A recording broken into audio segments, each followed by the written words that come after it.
So I thought I'd make a video,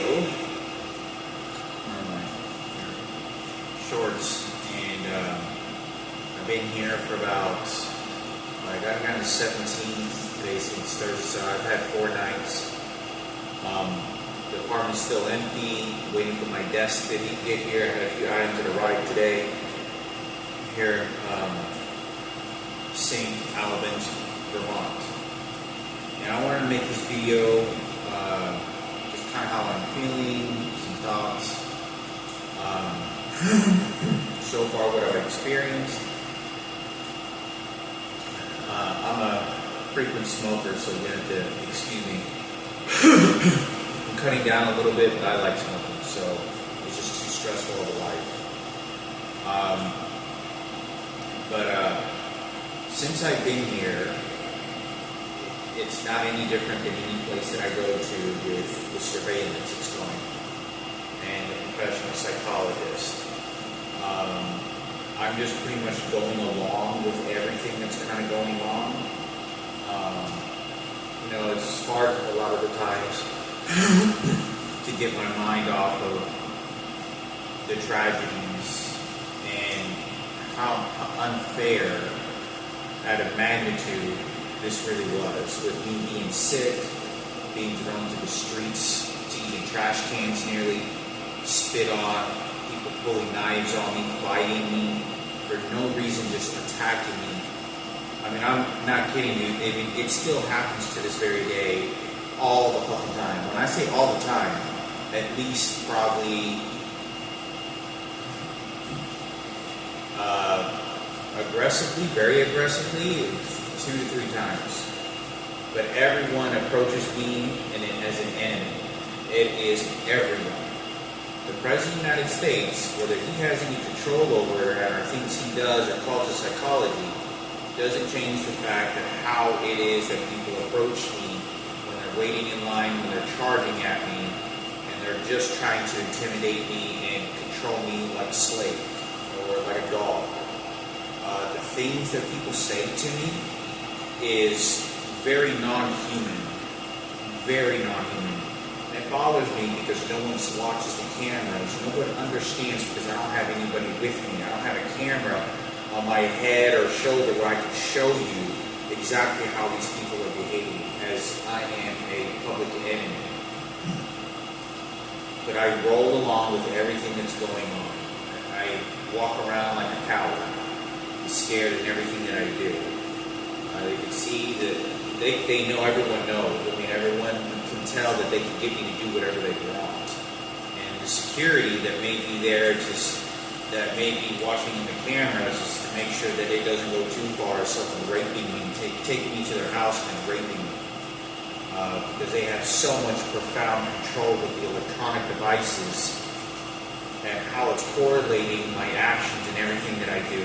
I promise to God, when I say this, I feel like I'm not making any decisions anymore as much as I at all when it comes to ordering a menu item, going grocery shopping, because it alters my decisions so drastically, not just a little bit.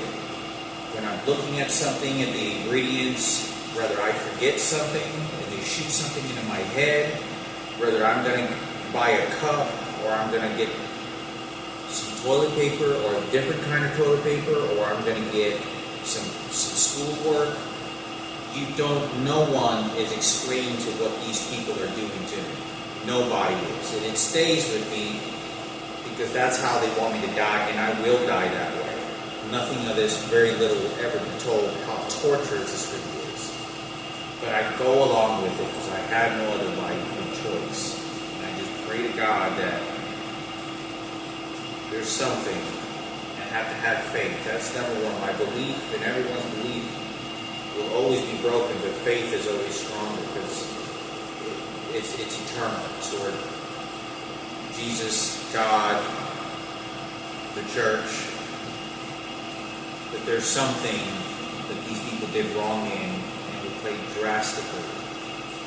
I don't believe it. I don't want to get into discussions into this, but I want to kind of move forward with. I just go along with I do what they tell me to do. I'm here at this apartment. I was just at the grocery store.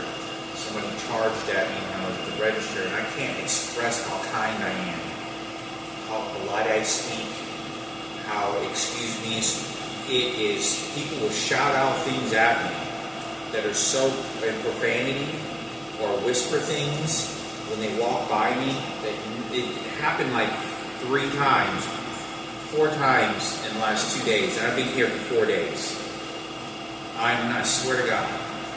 And, you know, I promise God, I'm not lying when I make this up, but, you know, it's everywhere. I can't express the details of what this, I don't know what they tell these people, like how much information, but it doesn't change because I'm a public enemy. This is all about Ken Cooper and Sarah Cooper. There's nothing more about this than I'm number one enemy and number one Ken Cooper and Sarah Cooper for the white supremacy.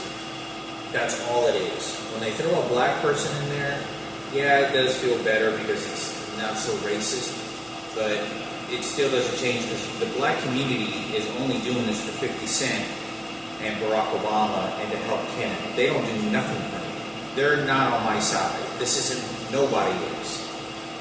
And I can't express the patriotic, the motive. It's like a cult. It's so crazy because I have never worshipped any human being this way. It's one of the craziest things to watch a human being do that. It's like they worship him like Jesus Christ and Michael Jackson and the gay community and Barack Obama. I mean, it's so crazy because they're willing to kill me and devour me and torture me in any way that they can reach out to me in the most darkest, sickening ways because they can. But I wanted to make this video because I'm here in Barre, Vermont. I'm going to be going to, eventually I plan to go to school to earn my GED and finally kind of complete that and further my education because I never got to complete it since the second time that I tried in my early 30s. I didn't have any money and I ran out of money to take the bus and I had to drop out of school again. And I paid for the GED classes then. And when I was 28, everybody knows that I was raped and infected with the HIV virus. And ever since then, y'all know the story, digging in trash cans for food memory. But I plan to go get my GED, and I do have desires to go to school. I don't want to be into the entertainment field or DJ stuff. I can't explain to you that I believe at this point, and the faith is so strong on these people that that's ultimately what I think is going to happen because I'm being trained so tightly by what these people are doing to me because of who's going to get the money, who's going to get the fame, who suffers more, and who gets to participate more, and who gets what. And for President Barack Obama and George Bush and the presidency, this is entirely all prejudice. There's nothing in this that's wholly with the circumstances and use me as a slave. That's all it is. 50 Cent, he doesn't own shit. He doesn't own anything. It's these people that did it for him. And I'm not saying I'm blaming that individual. It's because of what these people do with people's minds that they abuse and to put in comfort zones. When I'm on a bus and I see somebody pull out a knife and they're just making sort of small threatening gestures, or when somebody, I always have to amp up my fear and even be more surrendered because the police department is not here to help me and they don't want to do anything. They're extremely corrupted for Ken and Sarah. They're all homosexuals in there. And it's the police officers that are the only existence in society that arrest anybody that puts them in cages when they misbehave. It's not misbehaving against the law. It's a personal order that they send them to do. And they send fearful tactics, and they've done this hundreds of times. I mean, the list goes on. But I have to remain grateful. I can't explain that the function of fear is only I function in. There's nothing more than I function in that because of what the decisions I make, the influences They're sending these professional psychologists that are geniuses. The list goes on. Then I'm living with them. I just recently had someone, I left early at the last residence I was staying at, and they stole $100 from me for my deposit, and I left like 4 days early, 4 or 5 days early, and they wouldn't give me my money back, and I had to come to get this apartment, so they stole like $120 from me. Like I said, nobody gets to see how retaliating and how calculating these people are. They're all for Michael Rossiter. They're all for Richard Murphy. They're all for Richard Martinez, the one that was punking me out at the store. This is for white supremacy. Let's cheer on the guy and let the guy that did the killing and put him safe while we killed Hector for President Barack Obama and do this for the gay community and white supremacy. That's all it is. There's nothing of this because I don't need to know Richard Martinez to whatever. I don't need to know. Whatever, if he's living a brand new car and a fucking career, well, I don't need to know. You don't need to be charging at me like I was at the grocery store and they get someone that looks exactly like him to be white and they come and they charge at me. They're looking for a fight. They're wanting to. You gotta understand. They don't. The reason my body is saggy and nasty now is because they don't let me lift weights. They don't let me exercise. This is why I haven't been walking at all like I was before the last year.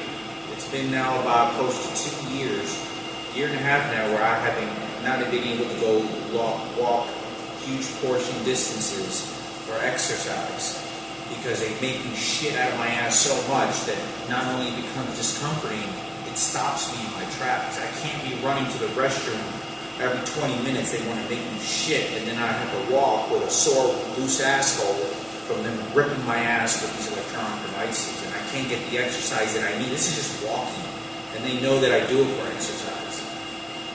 2 days ago, I was walking to go to the post office, and the guy charges at me over at the fitness center, Planet Fitness, and he charges directly at me like he's looking for a fight. Like this, there's nobody in sight. He's walking like he wants to fight. And the reason to do this is because they want to deter me from lifting weights. They want to deter me from bettering myself. Because those are the real circumstances that they can really start to narrow down and control me in. And the reality of a situation where you're very strong and you know you're stronger than that person and you lift weights like that, it's very fast that you can put that person down before the police gets here, choke them out, put them in guillotine, and put them to sleep. And maybe put them to sleep for good. Or knock his teeth out or fuck him up real bad.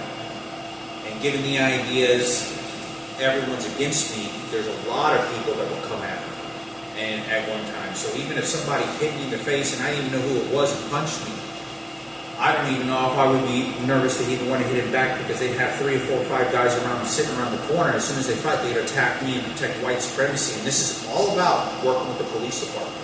This is corrupt the police officers. But I wanted to say this because violence I cannot express. Like I'm like a fucking frog. Like I don't want to even look at people's faces at times just because I don't want to bother them and make you feel uncomfortable in any kind of way. I try to as polite as I can. I can't express what a puppet of kindness I try to be, and it just doesn't work. These people who are doing this because they refine me and narrow me to a decision that benefits their race. And they do it in huge mass groups. It's all prejudiced. They're all gay, all transgender. This get rid of this dad. They're very smart. They sit there and they think that the bus driver, that's all they're doing is thinking. I mean, the bus driver started threatening me when I asked him for a schedule. He goes, "Yeah, I got a schedule for you. Yeah, give it to him." And so they'll raise their voice and they'll say shit, and it just doesn't ever stop. It doesn't ever stop. So that's kind of what's going on. I want to make another video. I only get 15 minutes to add in these intervals to put on Instagram for a little bit, or on Facebook and YouTube. So that's kind of what I do right now, but I want to make another video continuing the conversation.